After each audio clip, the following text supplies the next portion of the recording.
मुर्गी का लकड़ी का घर। रघु नाम का एक ग्वाला था। उसके पास गाय, भैंस, बकरियां तो थी ही, साथ ही साथ वो बहुत सारी मुर्गियां भी पालता था। उसके पास इतने सारे पशु थे कि उनका ख्याल रखने में उसका सारा दिन बीत जाता था। मुर्गियां इतनी ज्यादा थी कि रोज रोज उन्हें गिनना रघु के बस की बात ही नहीं थी। उन्हीं में एक बहुत ही चालाक और चतुर मुर्गी थी। रघु हर रोज एक मुर्गी को बेच दिया करता था। जैसे ही कोई व्यापारी मुर्गी खरीदने के लिए आता तो चतुर मुर्गी कहीं ना कहीं जाकर छिप जाया करती थी। ऐसा करते करते कई दिन, कई महीने निकल गए। धीरे धीरे उसने लकड़ियां इकट्ठा करके कोने में एक छोटा सा लकड़ी का घर भी बना लिया था, जहां वो सुबह और शाम छुप कर रहा करती थी। ये अच्छा जीवन है, खाओ पियो मजे करो और सुबह शाम अपने लकड़ी के मजेदार घर में आके आराम करो। ये हुई ना बात, अब करती हूँ मजे। रघु गया किसी और मुर्गी को बेचने। इस बात का रघु को पता ही नहीं चलता था। लेकिन एक दिन उसने देखा कि बहुत सारी मुर्गियां अलग नजर आ रही हैं और एक मोटी मुर्गी अलग ही नजर आ रही है। अरे, ये मुर्गी इतनी ज्यादा मोटी कैसे हो गई? अलग ही नजर आ रही है। लगता है कई दिनों से इसका नंबर नहीं आया और ये सालों से यही पड़ी हुई है। अब इसे बेच ही देता हूँ। अगले ही दिन जब व्यापारी आया तो चतुर मुर्गी की चालाकी नाकामयाब हो गई। उसने उसे लकड़ी के घर में देख लिया। लगता है रघु ने मुझे देख लिया है। अब मैं क्या करूं? इस लकड़ी के घर ने मुझे कई सालों तक बचाया, मगर अब छुपने की कोई जगह बची नहीं है। हाय रे मेरा मोटापा, इसने तो सारी पोल खोल दी। अच्छा, तो ये बात है। ये लकड़ी का घर इसी मुर्गी ने बनाया है और सुबह शाम दाना खा के इसके अंदर छुप जाती है। बड़ी चतुर है। मगर बच के रहना, अब अगला नंबर मुर्गी तेरा ही है। और रघु ने उसे बाहर निकालकर व्यापारी को बेच दिया। बेचारी मुर्गी काफी समय तक तो अपनी जान बचाती रही, लेकिन लकड़ी के घर ने उसकी जान तो बचाई, मगर हमेशा हमेशा के लिए उसे अब दूर भी करना बहुत जरूरी हो गया था, क्योंकि लकड़ी के घर में रहना अब उसके बस की बात नहीं थी, क्योंकि अब रघु ने जो उसे देख लिया था। हे भगवान, इतने सालों तक अपनी जान बचाती आई, लेकिन इस रघु ने मेरे सारे चीजों पर पानी फेर दिया। अब इस व्यापारी के साथ इसके घर जाना होगा। सोचती हूँ वहाँ चलकर एक और लकड़ी का नया घर बना लूंगी और अपना नया बसेरा तैयार कर लूंगी। और इस तरह मुर्गी अपने नए घर की तरफ व्यापारी के साथ चल पड़ती है। मिट्टी का कौवा घर। संगीता अपनी माँ के साथ बहुत सुंदर सुंदर मिट्टी के बर्तन बनाया करती थी। उसे पक्षियों से बहुत लगाव था। उसके घर के आंगन में एक कौवा हर रोज सुबह आकर बैठ जाता। संगीता उसे दाना खिलाती, कभी कभी उसे रोटी बना कर देती। कौवा हर रोज वहाँ आता और संगीता को बर्तन बनाते हुए देखता। एक दिन संगीता बर्तन बना रही थी कि उसके आंगन में पीछे से एक जहरीला सांप नजर आया। कौवे ने सांप को देख लिया। कौवा जोर जोर से काएं काएं करने लगा। वो संगीता को बताना चाहता था कि उसके पीछे सांप है। काय काय काय संगीता काय काय काय काय काय। लगातार आवाज लगाने की वजह से संगीता का ध्यान कौवे पर चला जाता है और वो बर्तन बनाना छोड़कर उसके पास पेड़ के पास पहुंच जाती है। क्या बात है, इतना शोर क्यों मचा रहे हो? तुम तो कभी इतना शोर नहीं मचाते। काय काय काय संगीता संगीता। कुछ कहना चाह रहे हो? अच्छा, पानी पीना होगा, मैं अभी लाती हूँ। संगीता जैसे ही पानी लेने के लिए पीछे मुड़ती है, अपने पीछे जहरीला और लंबा सांप देखकर शोर मचाती है। उसका शोर सुनकर पड़ोस वाले काका आ जाते हैं और सांप को वहाँ से भगा देते हैं। हाय राम, आज तो मेरी जान ले लेता ये सांप। अरे कौवे, तुमने मेरी जान बचाई। अरे वाह, अब तो हम दोस्त हुए। काय काय काय। कौवा बहुत खुश था। उसने नई दोस्ती जो कर ली थी और अपनी दोस्त की जान जो बचा ली थी। अब अगले दिन से संगीता ने बढ़िया सा एक मिट्टी का घर बनाकर कौवे को दिखाया। ये देख, मैं ये तेरे लिए बना रही हूँ। इसमें सुंदर सुंदर रंग भी कल तक भर दूंगी और फिर तू इसी घर में रहना। अपने परिवार को भी यहीं ले आना, मेरे साथ रहना और खाने पीने की चिंता तो जरा भी मत करना। जब भी रोटी बनाऊंगी 2 रोटियां तुम्हारे लिए जरूर बनाऊंगी।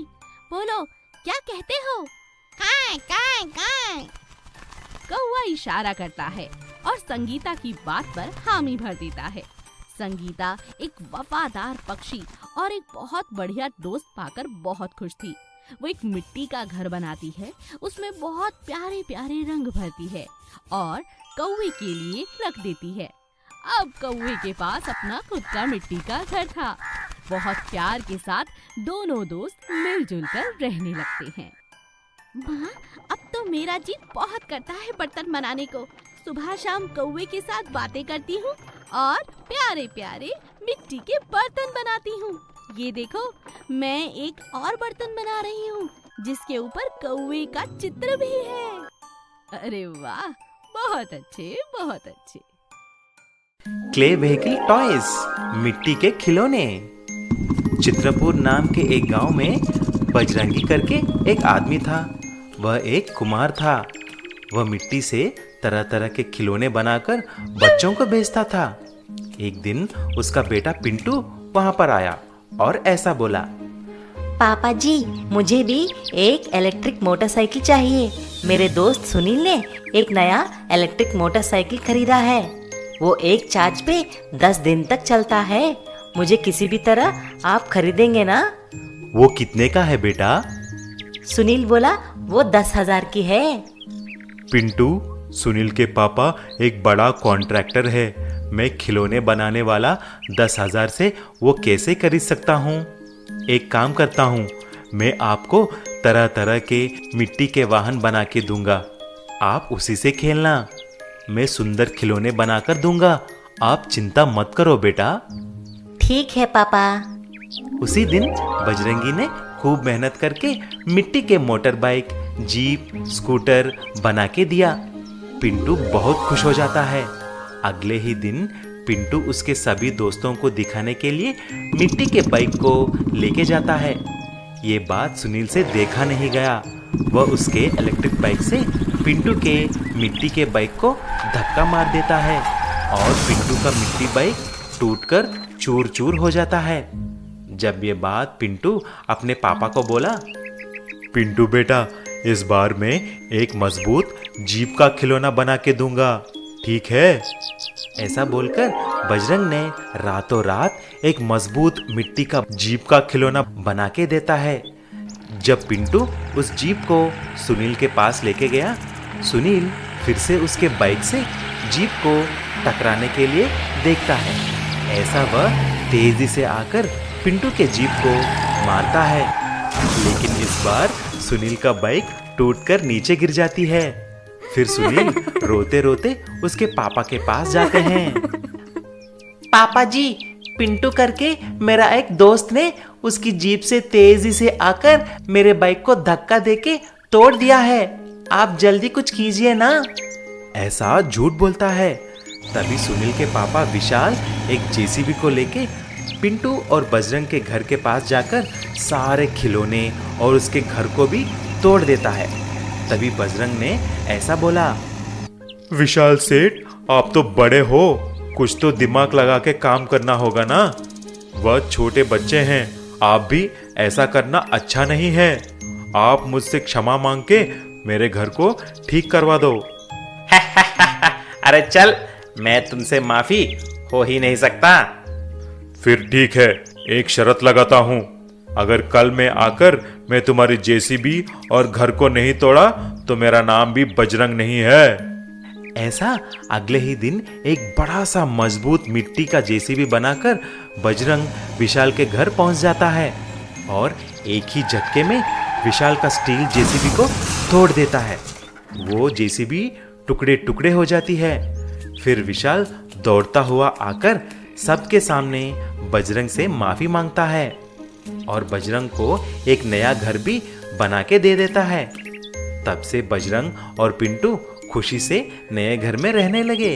लेकिन बजरंग तरह तरह के मिट्टी के खिलौने बनाना नहीं छोड़ा। एक समय की बात है, एक गांव में महेंद्र नाम का एक लकड़हारा रहता था। वो बहुत ही ईमानदार और नेक था। उसका एक बेटा था सुशील। महेंद्र अपने बेटे सुशील से बहुत प्यार करता था और वो उसकी हर ख्वाहिश को पूरा करने की कोशिश करता था। महेंद्र हर रोज सुबह जंगल में जाकर लकड़ियां काट कर लाता और उनसे अलग अलग तरह की चीजें बनाया करता था, जैसे गुड़िया, कठपुतली, जादुई सुंदर सुंदर बक्से, और उन्हें बनाकर गांव में बेचा करता था।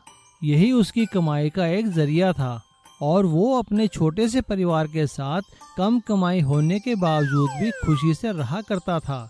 महेंद्र की पत्नी कमला भी गांव में लोगों के खेतों में काम किया करती थी और सुशील गांव के स्कूल में पढ़ा करता था और खाली समय में गांव के मैदान में अपने दोस्तों के साथ खेला करता था।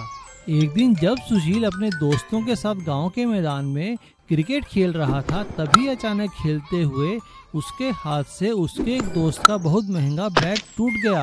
बैट को टूटता हुआ देखकर उसके दोस्त ने उससे कहा, अरे ये क्या सुशील, तूने मेरा बैट तोड़ दिया। अब मैं तुझे छोड़ूंगा नहीं। मैंने जानबूझकर नहीं तोड़ा यार, यह गलती से टूट गया। मैं तुझे कल नया बैट जरूर लाकर दूंगा। अरे तू नया बैट कहाँ से लाकर देगा, तू तो गरीब है ना। और सुशील और उसका दोस्त आपस में लड़ने लगे, लेकिन वहाँ खड़े बाकी लड़कों ने उनको छुड़ाया और वो सभी अपने घर चले गए। महेंद्र जब घर आता है तो सुशील को उदास देखकर उससे पूछता है, अरे सुशील बेटा, क्या हुआ? इतने उदास क्यों हो तुम? क्या बात है? किसी ने कुछ कहा क्या? सुशील ने अपने पापा को सारी बात बताई और फिर से रोने लगा। उसे रोता हुआ देखकर महेंद्र ने उसे तसल्ली देते हुए कहा, कोई बात नहीं बेटा, गलती से हो गया, इसमें रोने की क्या आवश्यकता है।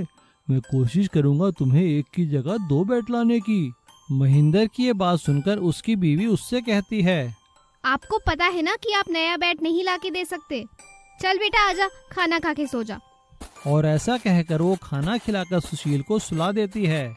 लेकिन दोनों के सोने के बाद महेंद्र को इस बात की फिक्र होती है कि वो अपने बेटे को बैट कहाँ से लाकर देगा। तभी अचानक उसकी नजर घर पे पड़े एक बहुत मजबूत लकड़ी के टुकड़े पर पड़ती है और उसे देखकर महेंद्र को एक आइडिया आता है। वो तुरंत अपने औजार निकालता है और उस लकड़ी के टुकड़े से 2 बहुत ही शानदार बैट बनाता है। दिखने में वो बैट बहुत ही सुंदर लगते हैं। अगले दिन सुबह जब सुशील उठता है तो महेंद्र उसे वो दोनों बैट देकर कहता है, बेटा ये लो, मैंने कहा था ना तुम्हें एक की जगह मैं 2 बैट ला कर दूंगा। वुड कार्विंग वाले बैट देकर सुशील बहुत ही खुश होता है और अपने पापा के गले लगकर उन्हें थैंक यू बोलता है। थैंक यू पापा। एक बैट वो अपने दोस्त को वापस कर देता है और दूसरे बैट से खुद खेलने लगता है और उसके सभी दोस्त उससे ऐसा ही बैट लाने की मांग करने लगते हैं। और सुशील अपने पापा से कहकर अपने सभी दोस्तों के लिए वुड कार्विंग वाले बैट बनाता है और सभी दोस्त फिर से खुशी खुशी खेलने लगते हैं।